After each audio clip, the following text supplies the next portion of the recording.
Right. But yeah, what's cool about these is let's face it, I think we've talked about it before, that in the 80s, it was pretty slim pickings. It was. Anything that was fast or anything that was cool. But these cars, to your point, they handle. Real cars, real guys, and real talk. Live from the gearbox at Unique Classic Cars. Welcome to Motorhood. Well, we're going to get into today a little bit about, we're going to talk about some of these 70s and 80s Camaros, because as I've went down the rabbit hole since the beginning of the year, these cars are becoming more and more popular, right? And that's because old guys, well, in their 50s now. Yeah, so old, like us. You're reaching that age, right? Because the IROCs, if you would have went back even a decade ago, they weren't thought of as they are today. Yeah, right? They were maybe just starting to warm up about 10 years ago. Yeah. Well, that's about when it started. So I don't know when I'll ever have the money to buy a vehicle, because I took my daughter up for some new skates. Oh, geez. Now, you and I know about what it costs to have kids in sports. Yeah, kids in ice sports especially. I'm saying that extra loud because my daughter happens to be here off camera right now. We live in Minnesota, so that's what our kids get involved with. Yeah, so I'm afraid. So obviously, it's the antithesis of figure skating is hockey. Yeah, and but my daughter was a goalie, and you have to they outgrow their skates, they outgrow their pads, they outgrow their freaking helmet, right? And it's thousands and thousands of dollars. And I had no idea what went into this, because first of all, she's 8, so you know that I'm going to be buying skates again next year, because they grow out of them. Yep. But having to drive up to the Twin Cities, and it was a 2-hour process. They put their feet in those, whatever those things are. It looks like a big toaster. Yep. Right? Oh, yeah. Do they melt they heat it up and form it? Yep. Yeah, they do that on the hockey skates, too. So they go through all of that. Then once you buy the skate, you got to buy the blades. And then you have to have them assembled. And then I learned that I have to keep them in a climate-controlled environment. Yes. I did not know that. Oh, yeah. You can't just throw them wherever you want, man. I'm just learning this stuff. See, you're about 10 years ahead of me in this fatherhood with, well, if she doesn't know the difference, and I'm fine with it, I've got numerous pairs of Jordan's old skates that we could paint like pink flowers on them and stuff, and maybe your daughter would think they're just great. Yeah, the thing about it is, the very first pair of skates I got her, I went to a secondhand store. Oh yeah, I just was like, see if you like it or not. So that's what she had. But then to progress and get into the sport, they actually have to have specially designed stuff. Yep. Guys, so I think is what I'm doing right now in my life is building a case for one of these luxury purchases behind me. Yep, you can cash in. You can tell your wife, you can tell your daughter, say, look, I've been spending money on these freaking skates and lessons and a coach and outfits and membership fees for years. Yeah. It's my turn. And I have to drive the family vehicle. It was fun. It was funny because when the last time I went out looking for a vehicle, everything, according to my wife, was like, make sure it has a third row. Oh, yeah. All of these different things, right? So I get a vehicle that's something you could use. It's a Volkswagen Atlas. I'm just going to say that. Yeah, and then this morning she was on you about a third seat. You just told me this morning what her daily driver is. Right. It's a Jeep. A Jeep Wrangler. How many Jeep Wranglers have a third seat? There's no seating. There's no seating. Oh, in she a Jeep. hooked you, man. You just get in there. So she's got the one of the newer Jeep Wranglers. It looks pretty. It's black. She calls it Stevie Nicks. Oh wow. Yeah. Wow. So that's where we're at. In my Volkswagen, I was like, it's a hippie, so I named it Bernie. So you're a car namer, or no? You're a everything namer, because we've heard about Tammy in the past. That's Tammy, your blower, my leaf blower. Yeah, because you got to have something that blows big in my neighborhood, and it is. I'm not kidding. We have mature oak trees. If you live in southern Minnesota and you're in a neighborhood where we have those, there's trees 150 years old here that drop leaves knee deep. Yeah, I was sharing on the snowmobile trip I was on. I was sharing with a couple of my friends that I'm by nature. I mean, I'm fairly particular, but I'm not like OCD or anything. At least I didn't think so. I made the mistake of buying a Tammy or something. I mean, I haven't seen your Tammy, right? But I got a DeWalt. That's it, with the battery operated, thing, whatever, big power battery and all this. And oh my gosh, this thing's awesome, right? And because I had an old gas one, and I'm like, screw this. I'm sick of mixing gas, and then the carburetors get gummed up, and it's a big pain in the ass.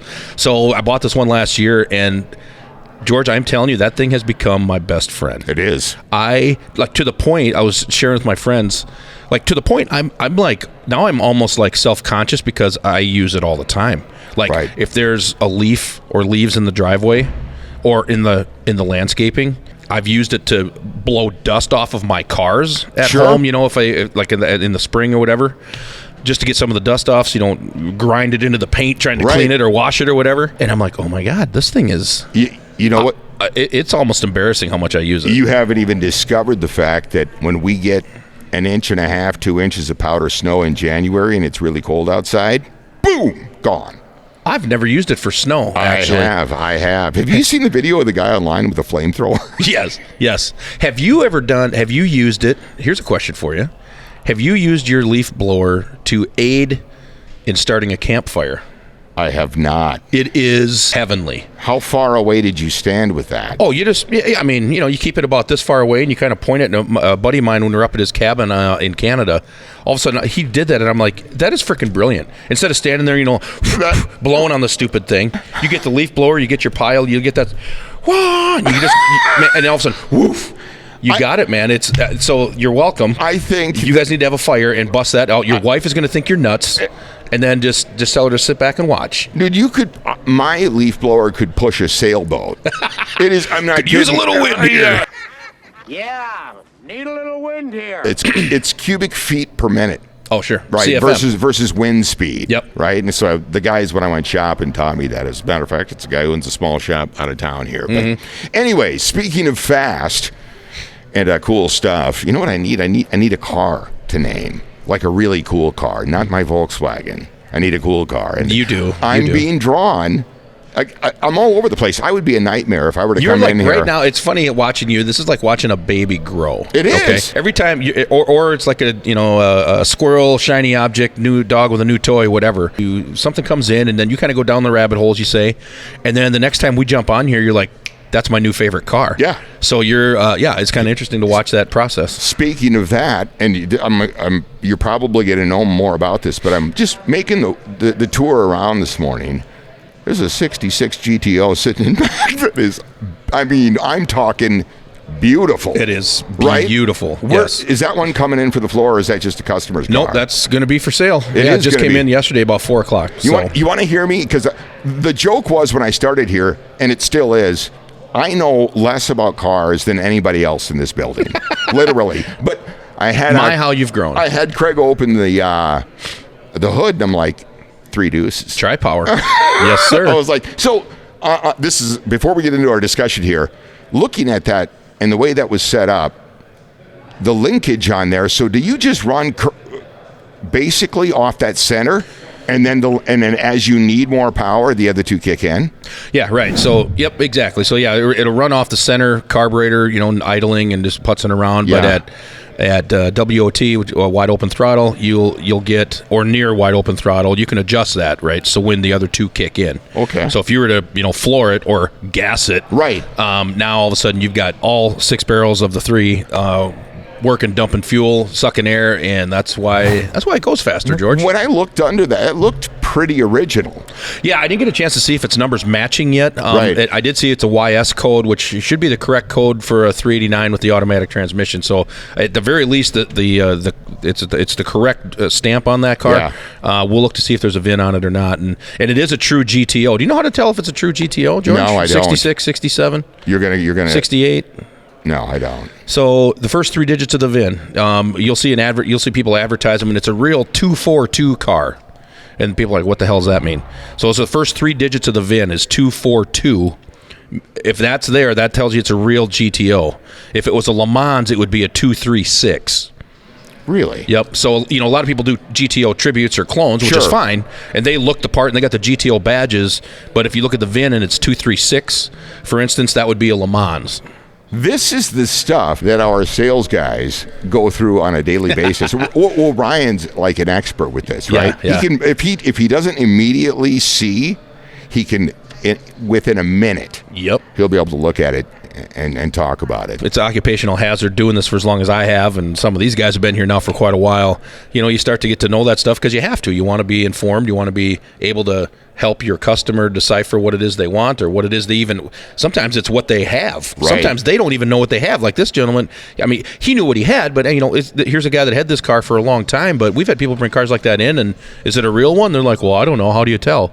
And they've had the car for 15 years, So it's an educational process. It's crazy for me because I never know what I'm going to see when I walk in here in the morning. Mm-hmm. That's the one thing, and I've said this to you, just when we're chatting and talking about what we're doing and stuff, and I still feel like a kid in a candy store when I walk through the front doors in the morning. But the thing, and it's not just because I've only been here for a year, because I know that Ryan feels the same way. Sure. He is. He and I, when we get here in the morning, I usually get here early enough where it's just the two of us. Yep. And it feels like that. Yeah. It is. This is where it's at. And it's hard for me to kind of convey that message around the building when I'm talking to these guys because they've been here and they've been around cars so long. Mm-hmm. But if you love cars and you walk in the front door, it's literally like going to church. Yeah. It is. Yeah. Seriously, I've said that before. It's an experience. Speaking of loving cars, tonight we're hosting a fundraiser for the Boy Scouts. Remember, did you hear about this? I saw that. Local Boy Scout troop where they're doing an adult Pinewood Derby here tonight from 5 to 8 or something like that. So we're going to it'll be interesting to see because now, like I say, it's adults running all these cars and everything. And, they pay so much to be in it. And like I say, it's a fundraiser for the Boy Scout troop. So we like doing stuff like that for the community and it'll be a fun night. It's cool. Did you know that they actually have a trophy and an award for the slowest car? I'm not even making it up. And they call it the safety. Oh, wow. The safety. But there's a bunch of stuff. I did look at their lineup that they've got going. And they have a bunch of cool stuff, and you can win raffle prizes. Yeah. And they got a lot of stuff going on. And they'll start setting up here soon, I'm sure. But they could not get a better environment. Yeah. Have they done that here before? No, this is the first time. It used to be at a brewery of all places. The brewery, unfortunately, I think was going out of business or being sold or something like that. So I heard about it, and we put our heads together, and it's like, let's do it here, man. This is way better. Are you kidding me? Are you kidding me? Exactly. All right, I want to talk a little bit. Let's talk about the 70s and 80s Trans Ams and Camaros. Yes. So when they went to 70, before they got to 73, to me, that's like a kind of like a sad moment. The horsepower drove off a cliff. Why is that? Because it was still bigger motors, but they had backed way off. I mean, like half the horsepower. Yeah, and the compression was down, and it was all because of the fuel crunch and EPA and all this stuff. So they still had big cubes, they still had a 455 and 72, but it was severely detuned. They restricted the heads. They, a lot of different things and the compression ratio was a lot lower. Widely considered 72 is the end of the muscle car area now. You can argue this morning we just got a 74 CUDA in.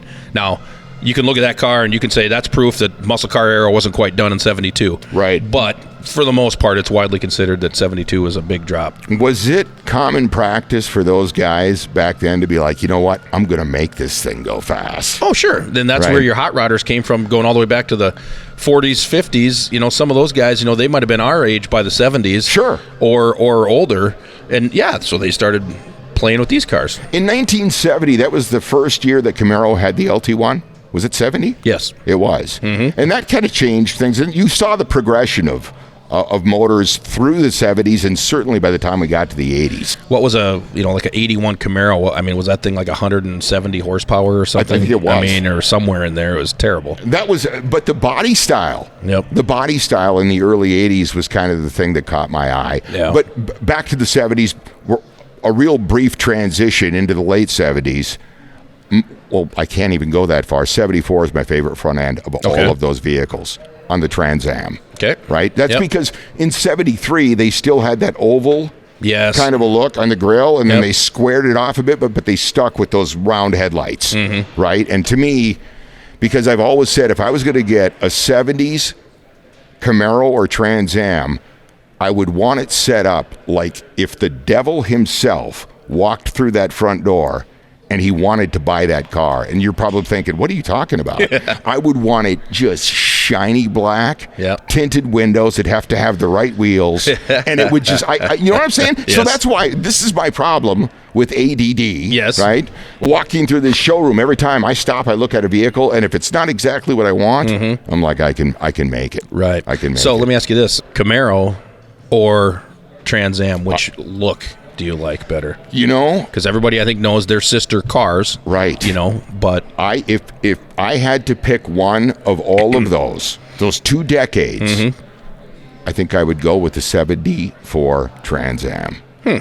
I would have never said that. Yep. I would have never said that a year ago. But the more you get into the details and you start looking at the craftsmanship, and again, that mean front end, I don't know what it is. Everybody's It's cool. Yeah, everyone's got their favorites. Yeah, everybody's got their favorites. would you do a 74 with T-tops? No, That was a trick question. I would not do it. Do you want me to straighten you out? Yeah. It was a trick question. So on the Trans Ams, well, and Camaros too probably, but Trans Am specifically, 76 was the first year T-tops were offered. Oh, was it? But not by the factory. So if you check the box at the dealer for these T-tops, the car would go, it'd go from the factory, and then it would go to Hurst, H-U-R-S-T, Hurst, and they cut in. They were called Hurst hatches. And so for the 76 and 77, the T-top cars, any of the cars that have T-tops were not put in at GM. They were sent to Hurst to get them put in after the car was manufactured. So they literally cut the roof, reinforced it, put the glass tops in, and then it would go to the dealer. Really? Yep. 78 was the first year that Fisher Body, it's owned by GM, in 78 was the first year that they were actually factory T-tops. And you can tell the difference by looking at them, too. The Hurst hatches are a little smaller, and the factory GM ones are bigger, both in width and depth. No kidding. Yep. I did not know that. There you go. On that note, though, I want to bring it up right now. You have one of the Bandits. I do. And that is a 77. Correct. Right? Yep. The vehicle that was used in the movie was actually a 66, but they wanted to highlight and debut the 77 so people could see it. 76. 76, Yes, yeah. yes. Yep. And then, so they put that 77 front end on. Yeah, because the there. 77s hadn't started production yet, but they knew that was the style coming for 77. So, yeah, they took 76 bodies and put the 77 appearance on them for the movie, because the movie was in production before the cars were. Was that an influence in your purchase with that vehicle? Oh, of course. Was it? Was Of it course. smoky in Oh, the my mouth? gosh, absolutely. And I got lucky. The one I've got is I bought it from the original family owner, and it's right at 50,000 miles. It's never been painted, never been restored. It's all original, all the paperwork, everything. I love that car. Do you get it out and drive it? Oh gosh, yeah. And in fact, it's got and the guy loaded it up. It's got power windows, air conditioning, T-tops, 8-track factory 8-track player, and of course the gold honeycomb wheels and all that. Oh my God. Yeah, it's I love that car. Going into the 80s, what do you think the resurgence in popularity now is for that Camaro body style? I think it's just because what we saw growing up, right? Yep. You know what's really sad is the first one I remember was bought by my aunt. She had just got out of college and she got a job as an executive with Honeywell, and she came home with one of the new early 80s Camaros, and I was just jealous as all can be, right? But that was my first impression. But now, guys, and like you said, 10 years ago, it wasn't nearly what it is now, but the appeal is back in that body style. We got a few of them sitting out on the floor. Yeah, we've got there's 3 of them right now. We've got I think we poked the one we talked about. We've got an 83 HO convertible, low production with only, I think that car's got 20-some thousand miles on it. We've got an 85 Berlinetta, which was a trim package on those back then. It's got all the 80s technology in the dash and stuff. It's really cool, like retro cool. Yeah. That car's got 30-some thousand miles on it. Right. And then we got an 84 Z28 that's got 20-something thousand original mile. I mean, it's odd to have that many low mile, that generation Camaros here all at once. That's and guys pretty are cool. looking for them. So that was limited production in 83 with the convertibles? Just cars with the HO in it. There was only a little over 3,000 of them, I think it was, that was built, and then the production on the convertible was significantly less. You know what I think a big part of the appeal is as we drifted into the 80s was the suspension and handling. It really started to come around, right? Yep. And I think driving them, that was the first time guys, I think, started to feel the draw towards more of that versus just how fast can I go in the quarter mile. Right. So the suspension and handling really started to play in. And we, again, if you've not driven a car, don't judge it. Correct. I always go back to that. As a matter of fact, I have to ask you about this. We're going to take a trip back here, down the floor in a second here. We'll grab Dylan and we'll head down the aisle. Yep. But there's one on the very end that gets walked by all the time. But I think I know which one you're thinking of. Okay, well, we'll get to it here in a few minutes. We'll just head down the stairs. But I think that plays into that same thought pattern with suspension and handling, right? Yep. Yeah. And then also back in the shop, there's a company that's actually based here in Minnesota. A lot of guys don't know that. QA1. I think they're up there in Lakeville. Yes. Right? In the Twin Cities. And if you want to get suspension and handling in a classic vehicle very close to, if not there, they produce some quality product, they do, right? They do great work and have great equipment, that's for sure. So should we grab Dylan and take a trip? Let's do it. The next generation of classic car buyers, you hear the Gen Z guys come up all the time, right? And some of the cars they like are a lot of these Japanese imports. Oh, right. From the even the 70s, 80s, and 90s. I have sold these cars. I've actually sold this car, and like a lot of the cars that we have, these guys drive them for a while, they get the itch, they want something new. This had incredible suspension.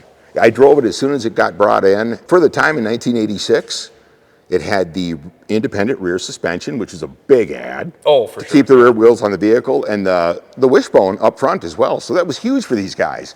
And this simple V6 with the turbocharged version got to a whopping 200 horsepower. Count them up. Right. But yeah, what's cool about these is let's face it, I think we've talked about it before, that in the 80s, it was pretty slim pickings. It was. Anything that was fast or anything that was cool. But these cars, to your point, they handle. Yeah, And incredible. A lot of it has to do with the fact with the independent rear and it's low slung. And Nissan was going after the big boys with this car. Toyota, Supra, Porsche 944, and believe it or not, the Corvette entered the conversation. Now you can see the body styling and the aerodynamics that were behind this car. And like I said, at that time, it was quite the machine. Runs great. And by the way, it had inside, if you want to take a quick look inside here, that was innovative technology for the time, right? That was a lot of the stuff that things... That's a lot of buttons. Buttons were cool in the 80s, right? Look at all the buttons on the side of the seat. Look at all the lumbar, or at least on the driver's seat. Maybe it's not on the passenger, but... And T-tops, are you kidding me? I know. I mean... That's awesome. I was in Southern California in the early 90s, and I had a major in the Marine Corps that drove one of these. And at the time, I was like, I'm not sure about that. It was the body styling. Again, starting here and driving these vehicles, you develop an appreciation for them. And you know how I'm a suspension and handling guy. So that car, to me, when I drove it, I was like, now I get it. Well, when I think of suspension and actually, let me show you. I'm going to show you what I think of when we start talking about suspension and handling. Hey, Wyatt, were you the one that did the work on the chassis here? Yeah. So Wyatt, what have you done to this, man? Looks like a lot of work. Yeah, we got the chassis. It was just the chassis with just all the old parts on it, and then we stripped the chassis and sent it out to get powder coated.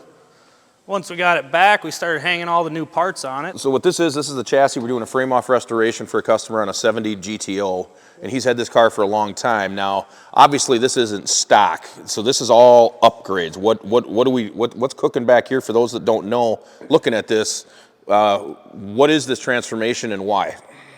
So it's got the same basic concept of the factory setup with the upper arms and the lower arms and everything for A bodies, but we got rid of the coil springs and put coilovers in it, so now it's got coilover suspension in the rear versus the regular coil spring with shock system. The knobs on the shock there, tell folks what that's about. So you can adjust the jounce and rebound of the shock, basically. So you can adjust it to where if you're hitting or when you're tracking it or whatever, you can adjust it so that the suspension reacts how you want it to react. So your compression and rebound of your suspension going up and down, your compression being your down and your rebound being up. You can adjust the settings on it basically to Sure. achieve good plant on your tires on the track. So Like in this car now, I know he's not putting the original engine back in it. I believe he's going LS2 or 3. I forget what was going in this car.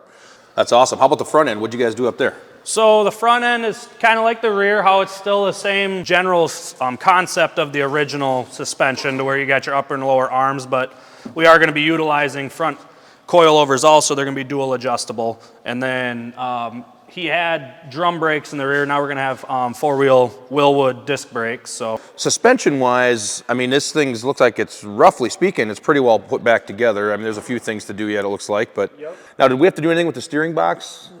We change the ratio on that at all, or no? I think it's a factory ratio box, but yeah, it's a little bit upgraded steering. Fantastic. Well, it's looking good, man. Thank you for the work. So that's kind of an enlightening look at what they do with modern suspension in classic cars. Oh yeah, absolutely. Right? Yeah, it's a great way, as I mentioned, that to get some performance and handling into these classic muscle cars like that, and it just works there, and you can tell the difference when you drive them when they're done. I have not had a chance yet. It was cool to get a look at it because a few weeks ago, Wyatt was back there, and it was a couple of months ago actually, putting a whole new system in an 80 Camaro. Oh yeah, and that's right. You remember that blue Yep. one? And I was like, man, what is that going to be like? He goes, wait.